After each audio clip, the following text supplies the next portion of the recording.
मैं महेंद्र कुमार हिंदी व्याकरण कक्षा में आप सभी का स्वागत है। आज का विषय है वाक्यांश के लिए एक शब्द या अनेक शब्दों के लिए एक शब्द, जिसको अंग्रेजी भाषा में वन वर्ड कहते हैं। वन वर्ड सब्स्टिट्यूशन, अनेक शब्दों के लिए एक शब्द है। इससे भाषा है उसके अंदर एक कुशलता आ जाती है। दूसरा, वाक्यांश के लिए एक शब्द से भाषा की प्रभावशालीता बढ़ जाती है।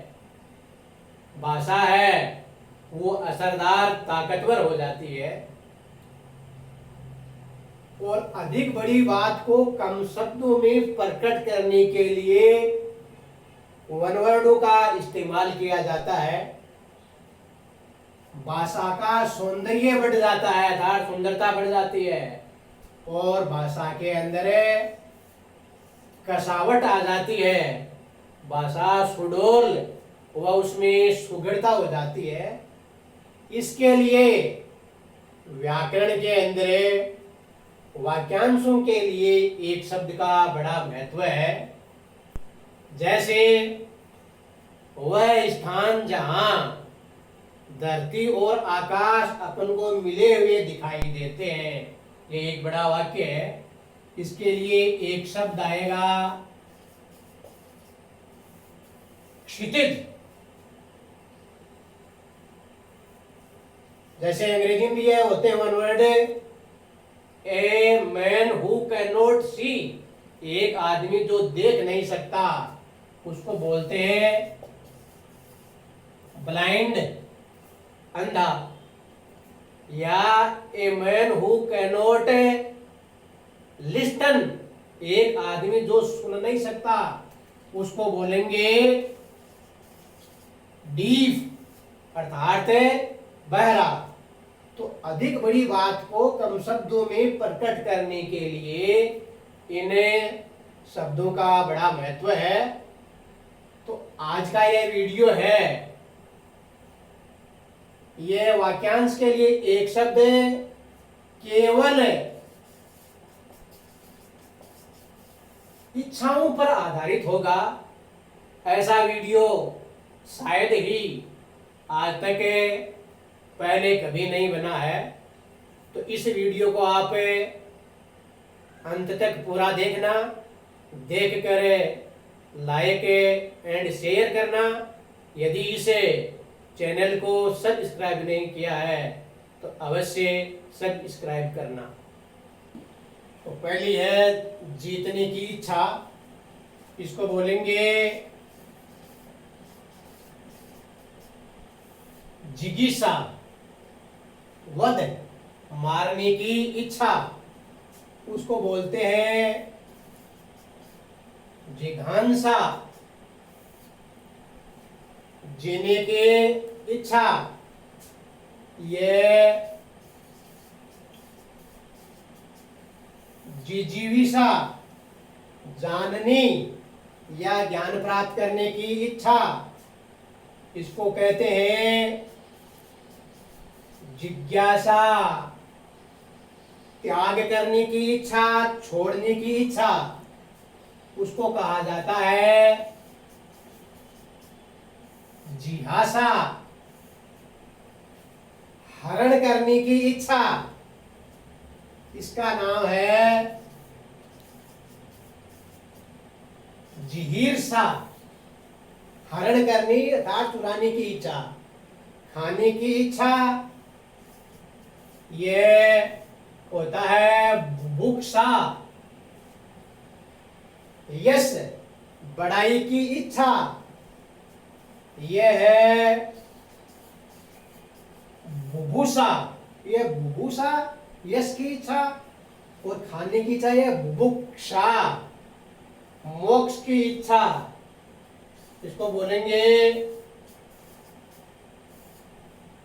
मुमुक्षा, जानने की इच्छा, जिसकी गहरी आतुरता हो, यह होगी बुभुत्सा, सहवास की इच्छा, इसको कहा जाता है युगे मेच्छा, सोने की इच्छा, इसको बोलेंगे सुसुप्त सा, सुसुप्त, सुसुप्त सा, सुसुप्त यानी सोना, ग्रहण यानी कोई चीज को लेने यानी पकड़ने की इच्छा रखने वाला, उसको कहा जाएगा जिघ्रिसा, युद्ध की इच्छा, इसके लिए एक शब्द आता है युयुत्सा, किसी वस्तु को प्राप्त करने की तीव्र इच्छा, इसके लिए एक शब्द है अभिप्सा, देखने की इच्छा, इसके लिए शब्द आएगा दिदृक्षा, पीने की इच्छा, उसको कहा जाता है पिपासा,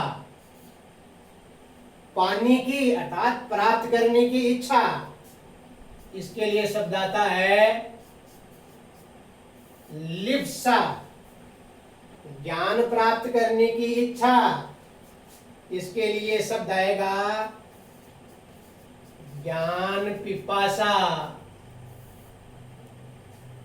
तैरने की अर्थात संसार से भवसागर से पार करने की इच्छा, इसके लिए एक शब्द है तितिर्सा, काम करने की इच्छा, इसको कहेंगे चिकित्सा, निंदा, चुगली अर्थात बुराई की इच्छा, इसके लिए शब्द आता है जुगुप्सा, जो बहुत ऊंची आकांक्षा या इच्छा रखता है, उसको कहा जाता है महत्वाकांक्षी, ऊंची इच्छा रखने वाला, काम की इच्छा रखने वाला, काम की इच्छा रखने वाला, कामार्थी, शरण की इच्छा रखने वाला, ये शरणार्थी, जिसे किसी चीज की लालसा न हो, उसको कहेंगे निष्काम, नि है धन्य काम, जिसकी को किसी चीज की लालसा या इच्छा न हो।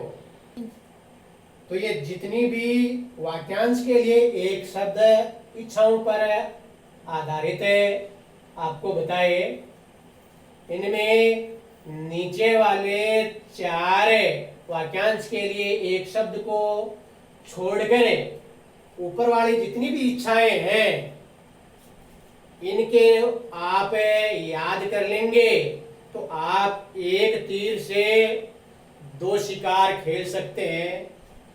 वो 2 शिकार ऐसे, जैसे मुमुक्षा है तो यह है मोक्ष की इच्छा। अब जितनी भी ये इच्छाओं पर आधारित है, ये सारे शब्द संस्कृत भाषा के हैं और तत्सम है और सभी स्त्रीलिंग है। तो इन शब्दों का जो अंतिम शब्द है आकारांत स्त्रीलिंग है, उसमें अपने छोटा ऊ की मात्रा लगा देंगे तो उससे वह इच्छा रखने वाला अर्थात वो आदमी बन जाएगा। जैसे मुमुक्षा है तो इसे बन जाएगा मुमुक्षु, मुमुक्षा मोक्ष की इच्छा, मुमुक्षु मोक्ष की इच्छा रखने वाला। जैसे जिज्ञासा है जानने की इच्छा, तो यह है जिज्ञासु, जानने की इच्छा रखने वाला।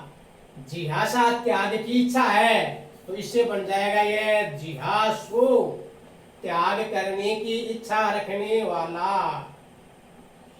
और मुमुर्षा है मरने की इच्छा, तो इससे शब्द यह बन जाएगा मुमुर्षु, अर्थात मरने की इच्छा रखने वाला। तो जितनी भी ये इच्छाओं पर आधारित शब्द हैं संस्कृत भाषा के हैं, तत्सम शब्द हैं और सारे स्त्रीलिंग हैं। और स्त्रीलिंग भी आकारांत स्त्रीलिंग, आकारांत स्त्रीलिंग उसको कहते हैं जिन शब्दों के अंत में आ की ध्वनि आती है, वो स्त्रीलिंग का है। तो उससे अपन वह इच्छा रखने वाला यह बनाएंगे, तो वो अंतिम अक्षर आकारांत स्त्रीलिंग का है, उसमें आ की मात्रा हट जाएगी और सु की लग जाएगी। इसलिए ये अपन को दोहरा फायदा है। तो ऐसे जो ये वाक्यांश के लिए एक शब्द है, उसको अपने भाषा की रोचकता, सुदृढ़ता, महत्वपूर्ण, प्रभावपूर्ण और समय की बचत के लिए इन शब्दों का इस्तेमाल किया जाता है। और जितनी भी संज्ञा और विशेषण शब्द हैं, उतनी ही वाक्यांश के लिए एक शब्द है। इसलिए वाक्यांश के लिए एक शब्द ये अनंत असंख्य संख्या में है। इसका एक वीडियो अगली कक्षा में बनाया जाएगा। धन्यवाद।